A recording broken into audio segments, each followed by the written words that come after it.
Welcome back to some new r/malicious compliance stories, where people comply to the letter, but not the spirit of a request. I hope you had a great day. The first story is called Number Picky. Where I work, we register cars and issue plates according to what we have in stock. It's a common question for people to come in and ask for specific number tags. And normally, if I have anything applicable, I'll try and accommodate as best as I can. Cue this entitled customer. He comes in, hands me his paperwork for his car and a temporary tag. I want a plate with these numbers.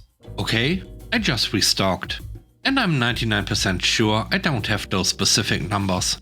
He wants me to check for those numbers. I say no. We go by what we have in stock. He can check up and down with all of my coworkers, if they have a plate with those exact numbers. But it's slim pickings that anyone is going to have the exact number plate in their drawer. He quiets down while I work his paperwork up. Are you sure you don't have those numbers? Even if it's not the same sequence. I just want those numbers. Sir, I can assure you, I do not have those specific numbers. Sign here please. But it's just an important number for me. Are you sure you can check? I just restocked my drawer. I don't have those numbers. I finish up with the paperwork and start typing. I get to the very end and tell him what his total is. That we take cash, card, check, money order, etc. The plate is already picked out. Okay, but are you sure you don't have those numbers? I'm fed up at this point. I've been lenient with the 5 times you asked. You want me to search? Fine. I pop open my drawer and go through the first rack of plates. This is a pretty hefty stack, enough to make a solid thump on my desk. Let's take a look. Oh no, you don't need to do... No, I insist. I go through them one by one. Not that one, not that one either. That also doesn't have the right numbers. By the time I'm done, he is saying, okay, I'm ready to pay. But I was just like, but wait, there's more. And grabbed the second stack of plates.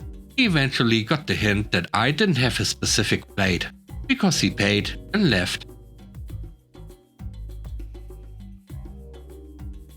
The next story is called You Have to Choose. I used to work for a company that advertises nights, horses and stuff. I was a follow spot operator. Basically, you point a big light at the horsemen to highlight them. The company didn't seem to like hiring extra people for that position, and in hindsight, the turnover rate was pretty high, plus pay was $10 an hour. During my work there, I had major surgery, which put me out for 2 months, requiring quitting and hiring back. That never seemed to be an issue. A few months after that, I got sick. This necessitated me being out for a week. However, for some reason, I had to miss an extra night of work and forgot to call in. Largely because my meds knocked me out. This was my bad. At the same time, I'd been accepted into graduate school and had a class that met one Saturday a month. I was called into my boss's office to discuss the no call no show. You did a no call no show. That's pretty bad. I'm sorry. I sent you an email and a doctor's note after, as soon as I could. I understand this is an issue though. Well, you've been written up for it. But that's not what concerned me enough to call you in today. Oh, you are asking for a Saturday off every month. That's our highest attendance day. We can't do that. I thought with enough advance notice you could schedule around me. See, that's just the problem. We've had to constantly lean into your needs. And now it's time for you to consider our needs and your team's needs. What are you saying? It's either us or this class. I need this class for full-time attendance. I can't drop it. The manager smugly said, well, I guess we'll see where we are in 2 months. Okay. I left his office and told my coworkers I liked goodbye. Then I clocked out. He comes storming out to my truck, screaming at me, asking how I could quit on him like that. I told him he wanted me to choose between grad school or this rinky-dinky job, and I made my decision. I then took off the costume belt and handed it to him, saying I'd bring the rest back when I had time. A week later, I got my first real stagehand job that paid $20 an hour.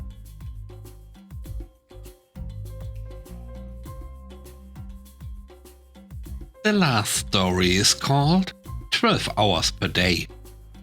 This happened a few years ago.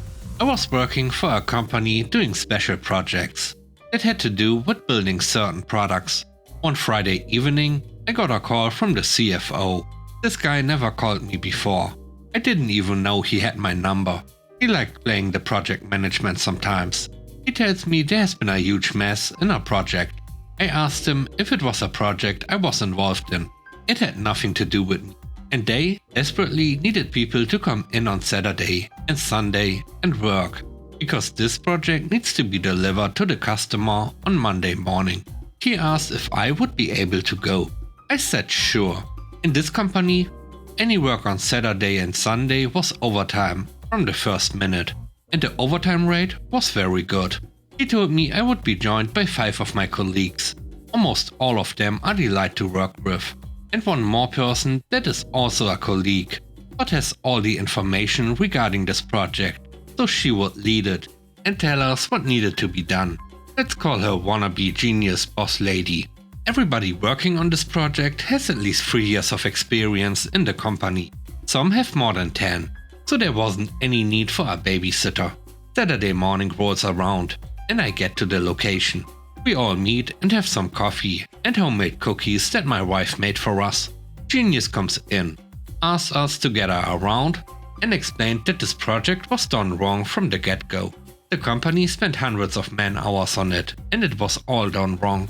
We 5 have 2 days of work to not only disassemble everything that was done, but we do it from scratch in the correct manner, which not only involved putting it back together, but also refabricating parts that were done wrong. And she goes on to say in these exact words, "I'm the boss. You do what I say. I have all the schematics in my head. If you don't know something, ask me, and I'll tell you how to do it." We all look at each other with a puzzled look, or just shrug our shoulders. Then she quickly laid down some rules that she wanted us to follow. Stupid things that just interfered with our jobs, but no one actually caught all of them. We start working. Like I said, we are all experienced. We work in another facility that the company owns, and we're brought in to fix this facility's mess. All through the job, Genius does nothing except get in our way, asking stupid questions, drinking coffee, taking breaks, treating people badly, and making up stupid rules as she goes. At some point, the CFO comes in and starts talking to me. He says, "No matter what, no one works overtime, no more than 12 hours a day, no matter what. Because it's a Saturday, the rules allow us to work up to 12 hours. But more than that, and the company can get fined." Genius promises the CFO that the job will be done no matter what, within those 2 days of 12 hours. Saturday's work is done after 12 hours. We all say goodbye and leave. The next day, we get to work again, with her making the atmosphere worse and worse by the minute, not trusting us when we say we are gonna do something, hovering over us, and generally being a nuisance. As the day goes on, we can see that we are not going to make it on time. We try to tell her that, but she is adamant that this will be done on time. I try to explain to her a few times that seeing how much work there is, and her insisting we do not use automated tools, it's not possible to finish this in the 5 or 6 hours we have left. She won't hear it. She says the job will be done. I'm like, whatever. I'm just gonna do what I can, since he won't listen. 1 hour before the end of the day comes around, Genius finally realizes this isn't going to work. She calls a real project manager, a friend, and starts talking to him. I hear her talking on the phone, and she is blaming us for not working fast enough or whatever, and tells him she promised the CFO to have this done. I'm assuming she was betting on writing this success into a promotion or something, and she doesn't know what to do. Then she walks out of the building and continues talking out of earshot. After a few minutes of conversation, she comes back in, all guns blazing, telling us to round up again so she can talk to us.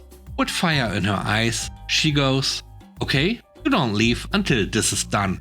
And then she walks off. Cue Malicious Compliance. Exactly 12 hours after arriving, we all put down our tools and start heading out the door. She is shocked, asking us, Where are you going? We all say, we are going home. We have been here for 12 hours. I told you that none of you leave until your parts are finished and tested. To which we reply, no more than 12 hours, no matter what. And we leave. Later on, I found out that she stayed by herself until 4 in the morning to finish it all by herself. She couldn't do it and had to go home as well. A project manager friend came in Monday morning to help her finish the job. The project was late. The customer came in to pick it up and wasn't happy to see it still not packaged and ready to go. Thanks for watching the video. I hope you enjoyed it. If you did, please don't forget to leave a like, comment and subscribe. And if you have time, watch another one of my videos. And now, I hope you have a great day. See you soon. Bye bye.